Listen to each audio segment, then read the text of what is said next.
Hello friends, इस समय भारत में बढ़ते हुए कोरोना वायरस की केसेस को देखते हुए दुनिया के कई सारे देशों ने भारत के साथ अब अपनी अंतर्राष्ट्रीय उड़ानों को बंद करना शुरू कर दिया है। हम अभी आगे इस वीडियो में आपको उन सारे देशों के नाम बताने वाले हैं जिन देशों ने भारत के साथ अपनी अंतर्राष्ट्रीय उड़ानों को बंद कर दिया है। तो यदि आप आगे आने वाले समय में उन देशों में जाने वाले हैं या फिर उन देशों से भारत में आने वाले हैं तो आपके लिए बहुत बुरी खबर है। वीडियो को आप पूरा ध्यान से देखें ताकि आपको इन सारी खबरों की जानकारी मिल सके। सबसे पहला देश यहाँ पर हांगकांग है, जिसने कि भारत के साथ अपनी अंतर्राष्ट्रीय उड़ानों को बंद कर दिया। भारत से हांगकांग जाने वाले जितने भी यात्री पहले ट्रैवल करके जा रहे थे, उन सभी यात्रियों का कोरोना वायरस का जांच किया जाता था। उसके बाद ही वो लोग हांगकांग के लिए ट्रैवल करते थे।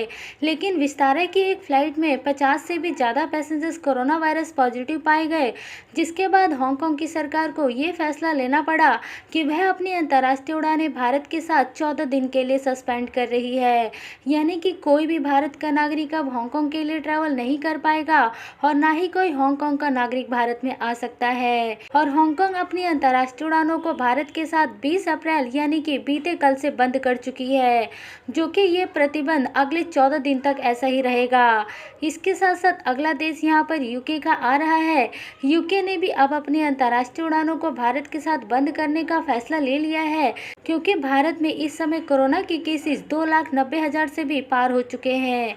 इसलिए यूके की सरकार 24 अप्रैल से लेकर 30 अप्रैल तक सभी अंतर्राष्ट्रीय उड़ानों को भारत के साथ बंद कर रही है।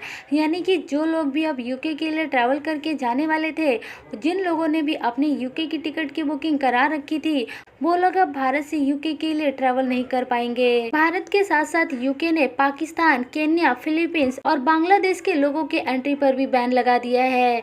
यानी कि भारत के साथ साथ इन देशों के लोग भी अब यूके में ट्रैवल नहीं कर पाएंगे।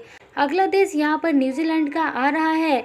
न्यूजीलैंड ही पहला ऐसा देश बना था जो कि भारत में बढ़ते हुए कोरोना वायरस को देखते हुए अपनी अंतर्राष्ट्रीय उड़ानों को सबसे पहले भारत के साथ बंद किया था। न्यूजीलैंड इस प्रतिबंध को 11 अप्रैल से लगा चुकी है। यानी कि 11 अप्रैल से 28 अप्रैल तक न्यूजीलैंड का कोई भी नागरिक भारत में नहीं आ सकता है और ना ही भारत का कोई नागरिक न्यूजीलैंड के लिए ट्रैवल कर सकता है।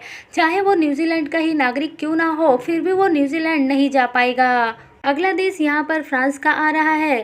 पहले भारत से लोग फ्रांस के लिए सीधा ट्रैवल करके जा रहे थे, लेकिन अब यहाँ पर फ्रांस ने ये नियम बना दिया है कि कोई भी भारत का नागरिक यदि फ्रांस में आ रहा है तो उसको पहले यहाँ पर 10 दिन इंस्टीट्यूशनल क्वारंटीन में रहना पड़ेगा। इसके साथ साथ अगला देश यहाँ पर बांग्लादेश का आ रहा है। तो आपको बता दें कि भारत में बढ़ते हुए कोरोना वायरस के केसेस को देखते हुए बांग्लादेश की सरकार भी अपनी अंतर्राष्ट्रीय उड़ानों को भारत के साथ बंद कर चुकी है। पहले ये प्रतिबंध केवल 21 अप्रैल तक था, यानी कि 21 अप्रैल के बाद कोई भी नागरिक बांग्लादेश में जा सकता था, लेकिन अब बांग्लादेश की सरकार ने इस प्रतिबंध को फिर दोबारा 28 अप्रैल तक बढ़ा दिया है। इसका मतलब यह है कि भारत का कोई भी नागरिक अब 28 अप्रैल तक बांग्लादेश के लिए ट्रैवल नहीं कर पाएगा। इसके बाद अगला देश यहाँ पर सऊदी अरेबिया का आ रहा है।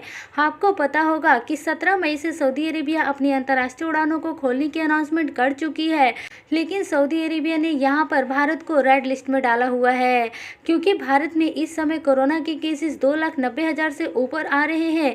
इसी को देखते हुए सऊदी अरेबिया भारत से अपनी अंतर्राष्ट्रीय उड़ानों को नहीं चालू करेगी। बीते कल सऊदी एयरलाइंस ने इस बात की जानकारी दे दी है कि वह उन देशों से अंतर्राष्ट्रीय उड़ानों को नहीं चालू करने वाली है जिन देशों में कोरोना वायरस काफ़ी तेज़ी से फैल रहा है। लेकिन 17 मई के बाद सऊदी सरकार एक बार जरूर अनाउंसमेंट करेगी कि क्या वो भारत के साथ अपने अंतर्राष्ट्रीय उड़ानों को चालू करेगी या फिर नहीं करेगी। इसके साथ साथ दोस्तों अगला देश यहाँ पर साउथ अफ्रीका का आ रहा है। तो आपको बता दें कि साउथ अफ्रीका ने भी भारत को रेड लिस्ट में डाला हुआ है, यानी कि भारत का कोई भी नागरिक साउथ अफ्रीका में अभी ट्रैवल करके नहीं जा सकता। ये प्रतिबंध कब हटाएगी इसके बारे में कोई भी इंफॉर्मेशन अभी नहीं आई है। इसके साथ साथ अगला देश यहाँ पर चाइना का आ रहा है। तो आपको बता दें कि चाइना ने भी भारत को अपने रेड लिस्ट में शामिल कर लिया है, यानी कि भारत से चाइना के लिए अभी भी डायरेक्ट फ्लाइटें चालू नहीं है। चाइना ने यहाँ पर यह शर्त रखा है कि जो नागरिक भी चाइना में ट्रैवल करके आने वाले हैं उन लोगों को यहाँ पर चाइना की ही वैक्सीन लगी होनी चाहिए, तो ही वो लोग चाइना में ट्रैवल करके आ सकते हैं। अगर उन लोगों ने अपने ऊपर कोई दूसरी वैक्सीन लगा रखी है तो वो लोग चाइना में नहीं आ सकते। कुल मिलाकर चाइना का यहाँ पर यही कहना है कि केवल वही लोग चाइना में आएंगे जिन लोगों ने चाइना की वैक्सीन लगा रखी है। तो दोस्तों ये सारी कंट्री थे Hong Kong, Britain, New Zealand, Bangladesh, Saudi Arabia और चाइना। इन सारे देशों ने भारत के साथ अपनी अंतर्राष्ट्रीय उड़ानों को बंद कर दिया है। इन देशों में अब भारत का कोई भी नागरिक ट्रैवल करके नहीं जा सकता। उम्मीद है कि आगे आने वाले समय में दुनिया के और भी देश भारत के साथ अपनी अंतर्राष्ट्रीय उड़ानों को बंद करने की घोषणा कर सकते हैं।